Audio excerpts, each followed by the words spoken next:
See, the world is starting to wake up to all this bullshit. Now, y'all heard what that man said. They be beating this girl up after the whistle, bruh. Beating her up, man. And all y'all want to do is tell us, we casual fans, we don't know basketball. This is a physical sport. Man, ain't no physical sport. It's hate and jealousy, bruh. And they be beating that girl up, man. And the WNBA allow this shit, bruh. But like he said, the world's biggest star. But let me guess. He buck dancing. He glazing. He tap dancing. He a coon. Come on, bruh. The world is starting to wake up. The biggest star in probably sports right now, bruh. Y'all letting this girl get done like that. And that's probably why she hurt. You've seen the clips, but you haven't heard the full, shocking story. The league's biggest star isn't just playing basketball. She's enduring a systematic, brutal gauntlet designed to break her. This isn't about competition. This is about deep-seated jealousy, cold, hard profit, and a disturbing lack of support from those closest to her. What's been exposed about this league and how it operates will make you question everything you thought you knew about professional sports. Referees ain't gonna do it. Somebody got to do something, right? But let's head on over to X right now. Pull up this footage, man. Shout out to the homeboy Mike. Obviously being fouled. Right in the first quarter, Caitlin Clark obviously being fouled. The refs don't call it. And it's crazy because let me go back there. Because the referee's literally right there. Like, bro, you're right there. From the moment she stepped onto a professional court, the world watched. And almost instantly, a pattern emerged that sent shockwaves through sports media and fan bases alike. We've all seen the clips: bone-jarring hip checks, outright body slams, arms getting grabbed and twisted in ways that make you wince. This wasn't just aggressive play, it often looked like outright goonery. Suddenly, shoulder checks turned into drive-bys, and hard screens started resembling assault charges. The league's initial narrative was clear. This is just physicality. She needs to adjust. Why is this happening? And I went back and I was thinking, the Caitlin Clark phenomenon is one that I got wrong. I never really thought that Caitlin Clark would make the difference that she has in college basketball or in the WNBA. There are, the WNBA opening game for Caitlin Clark set all-time records. There are millions of people that never cared about the WNBA at all, that now care because Caitlin Clark is in the WNBA. But the visual evidence mounting with each passing game screams a different story. We're talking about plays that would draw an immediate whistle in any other professional league against any other player. It's a canyon-sized difference between good, hard basketball and outright targeting. And somehow, that memo seems to get lost in translation the moment her name is on the receiving end. She's been sent airborne like a crash test dummy, slammed to the floor, and hacked as if she's in a combat video game. I can relate to that young lady. I know what it's like to be hated. I know what it's like to be a black woman and hated because of my skin. Color. Yeah. I can't imagine this young lady, I don't want to use hate, but despise. And people just having, she brought some on herself a little bit because she's cocky for a good reason. Confident. And I love that about her. But to watch the dynamics and the media, they had their narrative. And I was pleased and proud to see the narrative wasn't true. Right. And Angel. This isn't ballet, but it certainly isn't a demolition derby either. Why is this happening? And why has this particular physicality morphed into something far more sinister than any fan or analyst could have predicted? The on-court treatment, however, was only the opening act in a disturbing pattern. The true conspiracy unfolds when you consider who's supposed to be enforcing the rules. They need to start finding these women, bruh. Finding them, suspending them, and make an example out of somebody, bruh. We ain't gonna tolerate this shit, homie. We not gonna be tolerating this shit right here. What's that guy's name that's getting ready to come to the NBA? The white dude? I can't think of his name right now. The rookie that's going to Dallas. I guarantee you, man, they is not gonna be letting that dude get treated like Caitlin Clark, bruh. And all the men in the WNBA ain't gonna be jealous and shit neither, bruh. We know what we see, bruh. The problem is this, man. A lot of people don't like Caitlin Clark, bro. They just hate the girl so much, man, that they just can't even when the truth is staring them in their face, they chose to go the other way, bruh. Now that's what you call hate. Now, let's talk about the silent enablers of this on-court chaos, the referees. In a modern sports landscape blanketed with high-definition cameras, multiple angles, and instant replays, the consistent and baffling silence of the officials has become a character in itself. Time and again, we've witnessed her driving into the lane, getting mugged in 4K, only for the whistle to vanish into a black hole. It's as if the rulebook takes a coffee break whenever she touches the ball. But with all that being said, the WNBA referees has been having issues with getting these calls right when it comes to Caitlin Clark and the Fever, bruh. And I'm telling you, we have another case of that. And shout out to all the fans that, put these TikToks together, put these videos together, kind of, breaking down everything that has happened with the WNBA referees, because we have another game and we have another situation where WNBA referees failed to make the right calls against Caitlin Clark and the Fever. But then people want to get mad when Sophie Cunningham pretty much did what she did. Forget a gentle jog back to the other end. We've seen her peel herself off the floor like a cartoon character after getting steamrolled by a train, while the refs respond with the enthusiasm of a government worker on a Friday afternoon. When legends of the game played, they got mauled, but they went to the line. There were consequences. You could bulldoze a star, but you better be ready to see them smirking at the charity stripe seconds later. That's how basketball used to be officiated, with actual logic. But here she gets body slammed, and the refs treat it like interpretive dance. Arms flailing, legs flying, bodies crashing, and still silence. You'd think they were meditating with noise-canceling headphones. Hype and all the videos that everyone on social media has me watching, a lot of clips from the WNBA right now too, and it's absolutely crazy to me to see the types of fouls and the lack of calls that are having on them from these refs that the players are doing. They're just straight hacking each other, and we wouldn't even allow that at our kids' games that we go to watch, let alone in the NBA. And it's just wild to me that you have somebody that took stadiums which only had 7,000 people in them to attend live games to completely packed and tripling the ticket prices. It's honestly impressive at this point. We've seen more contact in her last 10 possessions than in a whole season of hockey. Is this incompetence, a profound inability to discern a foul from a flagrant act, or is there a more disturbing directive at play? The consistent failure to make basic calls raises a chilling question. Is this simply bad officiating, or a deliberate omission designed to leave her exposed and vulnerable? This isn't just about a few missed calls. It reveals a deeper, troubling agenda that leaves her shockingly unprotected. The Caitlin Clark effect continues to go wild. We are witnessing a cultural force that has not been seen since Tiger Woods. Let's talk about the effect her teammate has gotten over the last couple weeks. Sophie Cunningham defended her Fever teammate last week in a scuffle against the Mercury, in response to what many people would consider a bit more hazing than usual for Caitlin Clark over the last year and a half. Next, let's look at the top followed WNBA athletes in the league right now. Just in the last week since she defended her teammate, she has now gained over 1 million followers collectively. By the end of this week, she'll probably be top 4. Now, we don't have official figures for TikTok, but she is at 1.3 million followers on TikTok now. Beyond the on-court brutality and the mysterious disappearance of the whistles, there's an elephant in the locker room that everyone's whispering about: jealousy. It's thicker than protein powder in a blender. Her sudden meteoric rise has turned the league on its head. She didn't just join, she became its face, its lightning rod, its instant record breaker practically overnight. This isn't just about athletic competition, it's about a spotlight that suddenly, overwhelmingly shifted. You think that was dirty by Caitlin Clark? Let's start there. You think that was dirty by Caitlin Clark? It don't matter. It was basketball. It don't matter if it was dirty or not. It was bad. I mean, we seen intentional dirty plays in both leagues. It don't even matter if it was dirty or not. It was a foul. She stopped a layup. It was a foul. It was a good hard foul, and Caitlin wasn't even wrong for going to defend her teammate because it was some good hard fouling going on.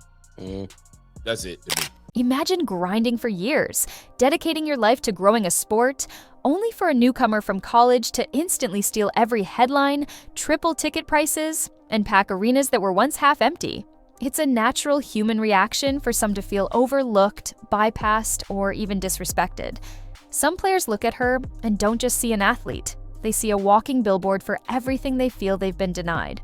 You got to put it in perspective, right? These girls have been grinding to grow the game of basketball in the WNBA. They've been grinding to grow the sport to the world, the viewerships. They've been grinding for all of this. And then you have this girl that comes along from college and is an instant change. She's handed pretty much being the face of the league. There's going to be girls that are offended by that. And there's going to be girls that think she's got to earn it and she doesn't deserve this early. She's handled it great. I think she's performed last year. She's performing again this year. I think she's the rightful face. So instead of leveling up their own game to meet her challenge, some appear to turn her into a literal punching bag. This isn't tough defense. It's performative bitterness with knee pads on. We've heard veiled comments, subtle side eyes, and thinly veiled critiques that hint at a deeper resentment. It's as if they believe she needs to earn her place, not with superior play, but with an excessive dose of physical pain. This division, this undercurrent of animosity, creates a volatile environment, an us versus her mentality. Yet, as shocking as player animosity is, what's even more disturbing is how the entire league seems to be reacting to, and perhaps even capitalizing on, this unfolding drama. Dominated by black women in a black league that they want to mirror the NBA. But unfortunately, them white girls, they got an extra, they got an extra 3-point finger or something. Because this girl has done 565 games. She only played 45 games and she's one away from tying the WNBA record. WNBA record. This is her second season. And here's where the narrative takes a truly cynical turn. What if the league itself is complicit, directly benefiting from the very chaos surrounding its biggest star? It sounds outrageous, but consider the facts. Every shove, every trip, every body check against her becomes viral content. Every silent whistle, every controversial uncalled foul sparks furious online debates, fuels countless short videos, and drives astronomical engagement across all platforms. The league cashes in on her bruises. The way that you thank the player that is doing that is to jab her in the eye and shove her when she's making shots and all kinds of stuff just because the refs are not good enough to call it. And it's just crazy to me. Instead of that, why not take it upon yourself to get better so that you can compete with her? And if you think they're competitive with her, a lot of them are not, because she's in the league already setting scoring records and assist records the very first year she's there. So obviously she's a better player than a lot of people in the league. And to take a player that is rocket shipping your sport makes absolutely no sense. And the fact that the WNBA is now only starting to step in a little bit. Suddenly, a sport that struggled for mainstream attention is front page news, attracting millions of new viewers who never cared before. Her effect is a cultural force not seen in years. Stadiums that once held 7,000 people are now completely packed, and ticket prices have tripled. Meanwhile, the same media outlets who once questioned her hype are now quietly uploading photos of her black eye for engagement. It's a modern sports love story. Hurt her, then profit off her recovery. Is the league allowing this extreme, even dangerous treatment to fuel its engagement, to boost its bottom line, even at the expense of its biggest star's personal well-being? It's a terrifying thought. That controversy, when monetized effectively, might be prioritized over player safety and fair play.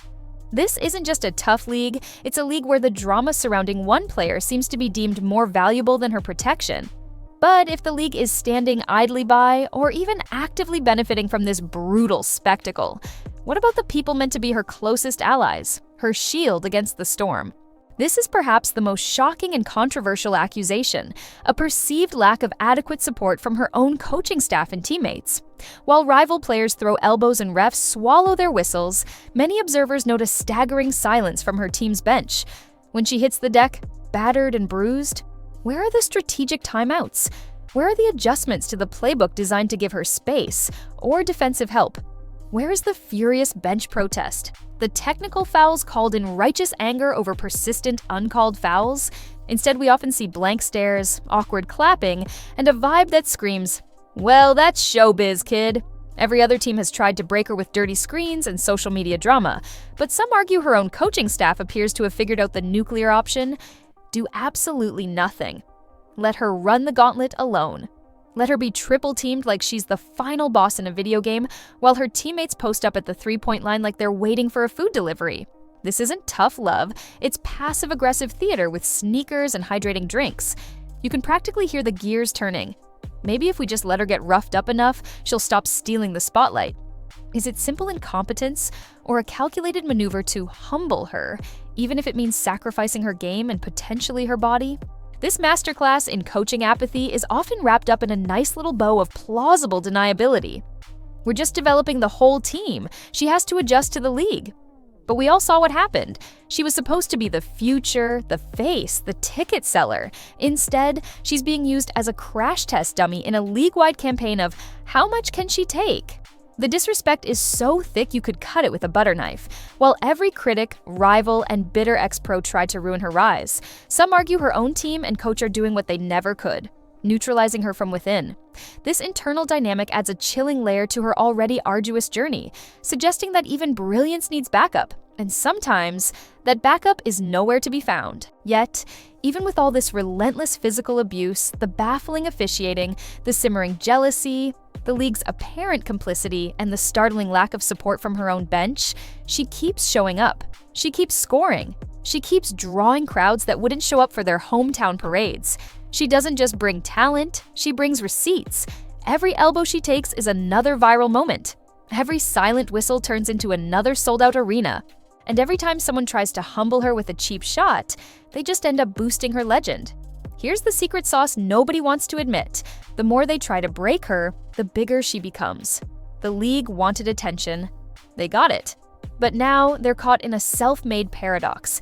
She is the golden goose, and they keep poking it with a stick, hoping it lays more eggs, while pretending they're not the ones chasing it around the barn. She's breaking scoring and assist records in her very first year, proving she's already a better player than many veterans. Her resilience is not just inspiring, it's a powerful, undeniable force that turns every act of aggression into further proof of her unmatched impact. She's not asking for ballerina fouls. She wants to compete, to be challenged. But it's tough to compete when you're constantly playing dodgeball with other people's shoulders, when the referees confuse the rulebook with a bedtime story, and when your own bench seems to confuse coaching with curating carnage. The irony is profound.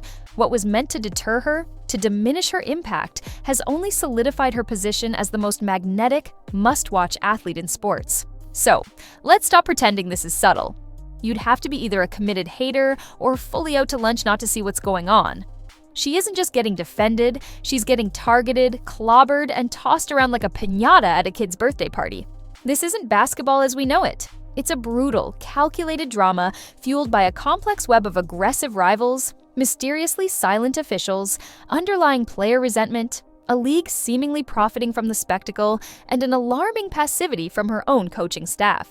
The question then becomes, what will it truly take for the league to safeguard its biggest star, to draw a definitive line between aggressive play and outright endangerment? Or is this controversial chaos, this dangerous balance between sport and spectacle, the new, profitable normal for the league?